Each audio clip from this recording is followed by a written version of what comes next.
Defensively, T.J. Simmons and Chase Dutre had really good games. T.J. was our player of the game at 15 tackles.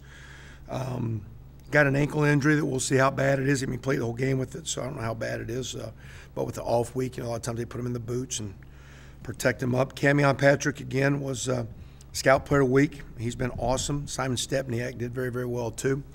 Another guy that did really well was Jamirez Bowen, who's the transfer from Cincinnati that we're kind of intrigued about. So that was good to see.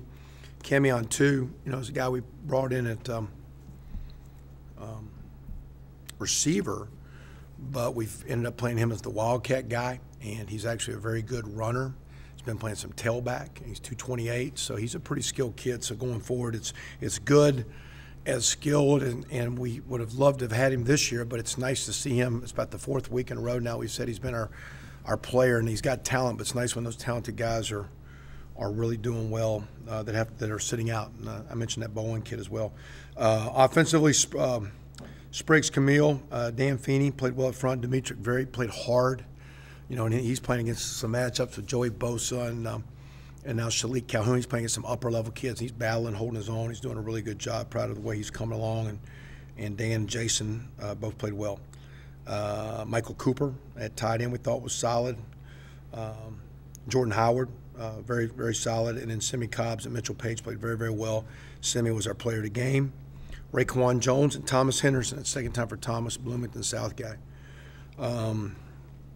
Defensive in that game, we had 4 sacks, 10 quarterback hits, 13 tackles for loss, most we've had in a while. 35 plays were 0 or negative out of their 95. I thought our turnover response after the first turnover was huge. They unfortunate play for us. Ricky didn't come with a tough catch and ball bounced up, but to get a stop there was really, really pretty good. We battled well to the last 4 or 5 minutes. They created no turnovers. That's the first time in 13 games. We've had 1 turnover the last 2 weeks. We only had 7 stops on third down out of 20 opportunities, which is really the gist of their points. They scored 4 touchdowns on third and 6, 8, 9, 14. It's third and 13. They scored 4 touchdowns on third down in the scoring zone, in the tight zone, fringe area, very close. And then one time it's 3rd and 9 on the 10. They gained 9 and ran it in. So basically, if you can make some third down stops in the score zone, holding them to field goals, that would have been huge in the game. They had the last 2 runs at the end where that was kind of disappointing there. Offense thought they had some good production against defense. 17 of the 60 plays went for more than 10 yards. So there were some big plays, and that's a good defense to get that. It was good to see, but no fourth quarter points. Execution down the stretch, a couple weeks in a row. We had the ball on the ground several times. Mitchell Page, running back, had it out. Nate had the 1 snap that was hard, twice in the kickoff return game. So we had the ball on the ground 5 times. So we lost the turnover ratio. Third down conversions we lost, especially defensively. And that was huge. Kicking, Eric Toth was our player of our game. Thought he managed the weather and elements well. We gave up a big kickoff return to start the second half. They had a 58-yard return that led to an 11-play, 42-yard drive for a touchdown to open the third quarter. Punt return, not much happened. Punt, thought Eric did a nice job. And then kickoff return, we had those 2 blunders at the end that was not very good. So played hard.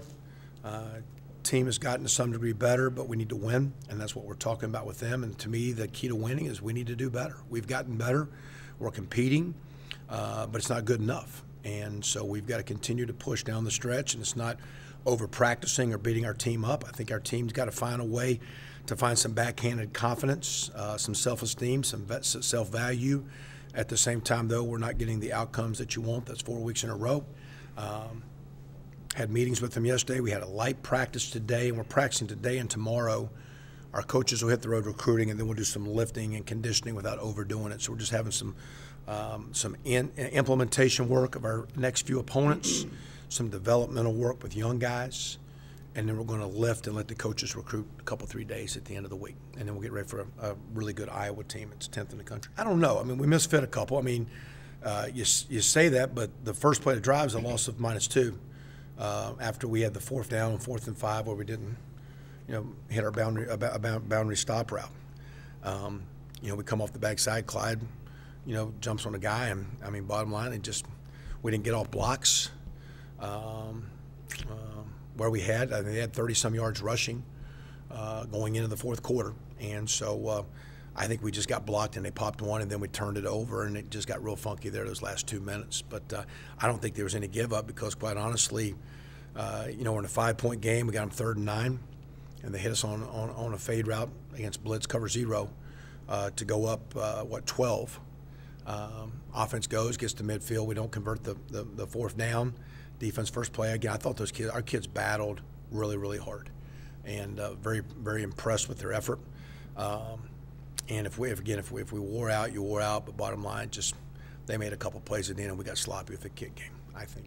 With the fourth quarter, because there's been some struggles, is it more mental than physical? I mean, I'm assuming you guys are in good shape and physically strong, so it's become a mental thing? To some degree, and at the same time, though, now, I mean, some of those plays are, there's to me, I mean, there's sometimes when you're in good position and Connor scrambled and stepped up on 3rd and 10 and avoids a rush when Latham comes through and steps up and makes a nice shot.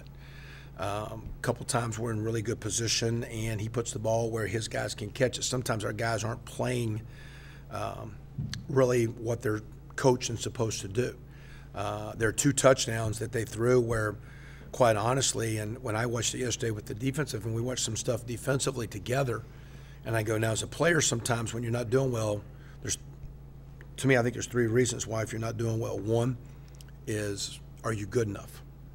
And to me, if you're playing toe-to-toe for a long time with good teams, then physically you're close to being good enough. If not, you're not getting that long down the stretch. You're going toe-to-toe. But are you good enough? The second thing is then, do you really believe in yourself that you are good enough? Do you trust yourself, or do you trust the calls and schemes? So it gets into, are you physically good enough? Okay. Then once you are physically good enough, do you truly believe and know you're good enough? And do you believe in what's going on? There's twice where there's actually, as an offensive coach, there were 2 balls thrown to places that you shouldn't throw the ball because it's a really good, the ball should not be going there. Now our guys got to make the play and be in good position. Unfortunately, we didn't. That's a part of some young guys, and whether it's a young guy making a mistake, but sometimes I don't know if it's a mistake mentally as much as a lack of trust, whether it be in himself, the scheme, concept. I start freelancing. I'm trying so hard. You can psychoanalyze a million things. We played too many plays, but the too many plays are you got to make some third. I mean, the defense controls that. I mean, they can get 3rd down stops, and so if the offense is repeatedly just turning the football over, or going 3 and out and 3 and out and 3 and out, you got issues. And we, for the last few years with their offense, have gotten where we don't turn it over a whole lot.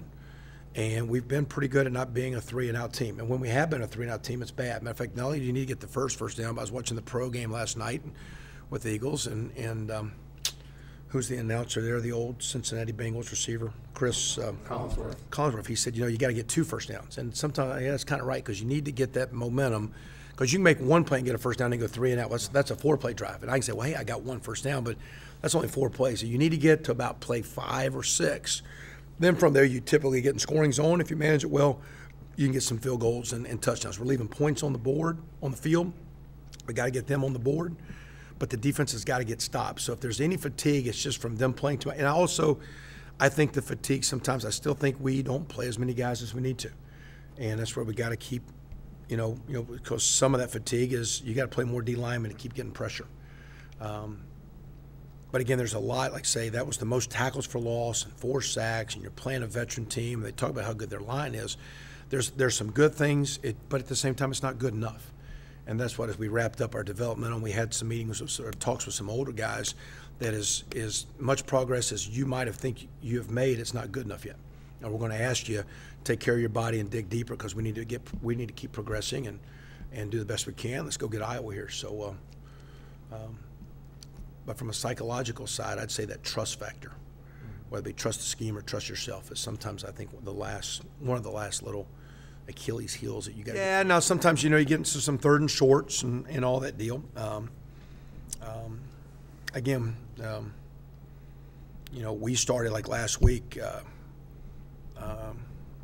A week ago today, it was like at 1 o'clock, hey, coaches, you're getting together, and your 3rd down offense and your 3rd down defensive plan. And that's where we started playing last week.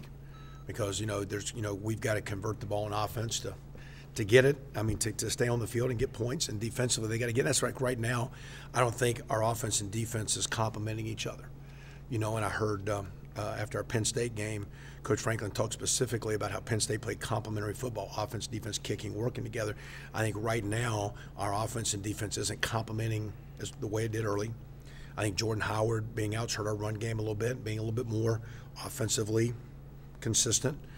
Defensively, again, I think we've played a lot of those young DBs, and they're getting better, but they need this week. I mean, some of those guys have played a lot of ball, and they need to get their bodies refreshing back a little bit. So,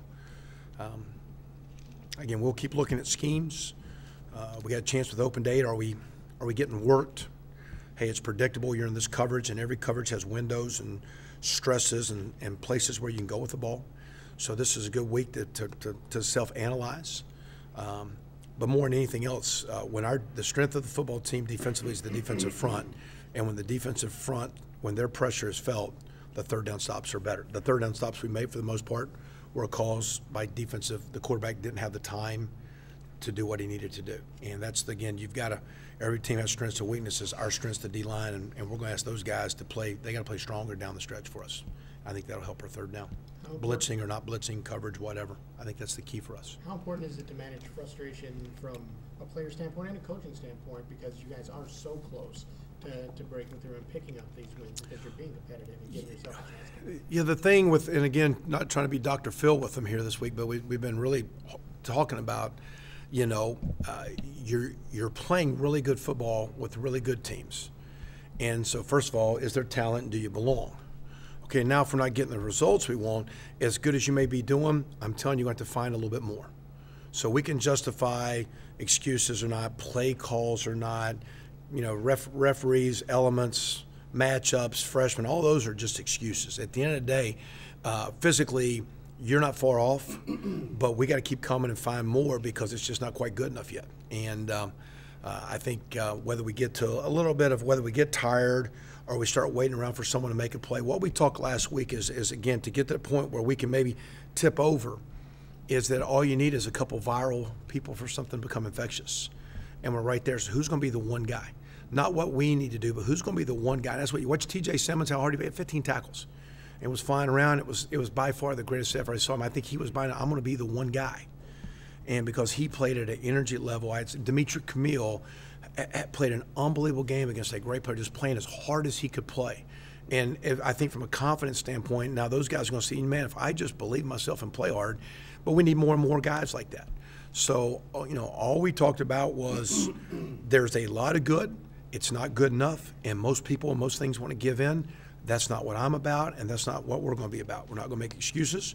We need to win. We're here to win. We're going to win, and you're going to have a great opportunity with Iowa and the next 4 games, and let's get ready and go after it. So this week comes a time where we can a little self-analyze, a little developmental work, a little get some guys fresh, but really get direction here for a great 4-game run and see how good we can be. And that's good because I don't know, you would think maybe if he wasn't full go, why risk it to then step back? You know what I'm saying? Because really what you need to do to play good is you need to get not just healthy, but where you can get back to consistently practicing kind of good. And I think Nate would tell you that the more he comes off that deal, like I think he would say his footwork's getting better because his timing can get off because his drops are not the same because of the injury. I think Jordan would say the same thing. I need a certain amount of practice to practice well. So the risk last week was, yeah, you got an open date to get him well, but does that just kind of keep him in the same little loophole where he's not improving? And so we didn't play him because we knew he would have this week off. We played him because he looked good in practice and the doctors were confident he wouldn't step backwards. He came out of the game. I mean, he was doing our work today like he looked before, and we didn't do a whole lot today. But he's no worse for the weary. He got rolled up or hit funny the one time and came off, but came back and played. He came out of the game good. But we didn't play him thinking, okay, well, this week we can get him back. It's like we played him because we thought he could play good. We didn't think he'd be worse, and we're fortunate he came out of the game in that way, which is good. Because even though we're not practicing like this week, we didn't want to go backwards. We got to keep moving these guys forward. So So we're lucky there. You said the other day that you hope Griffin wouldn't overthink or dwell on that night. Have you talked to him in the last couple of days, or have you said anything to Del Grosso, like, hey, be ready? Or?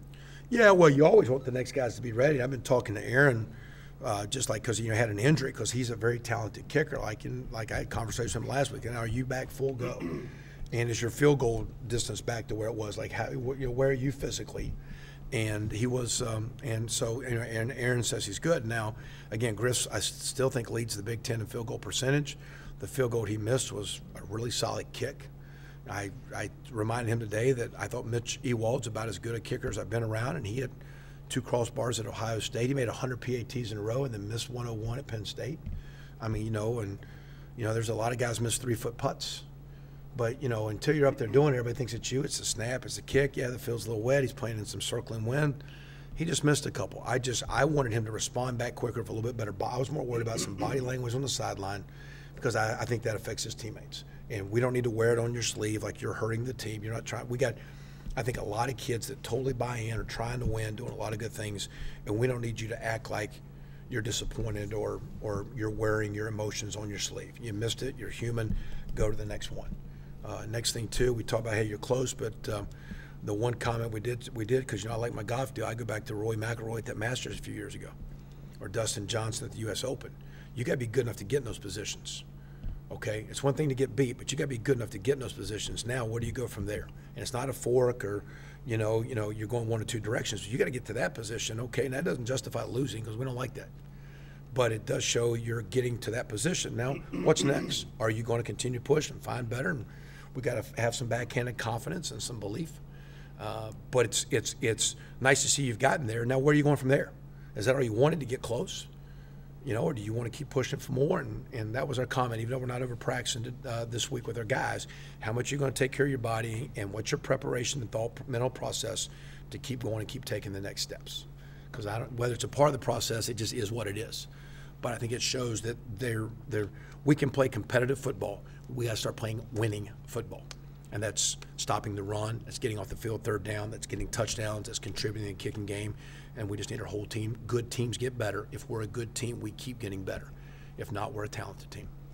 You mentioned that that trust factor. Are you seeing guys maybe trust themselves or trust the play calls less?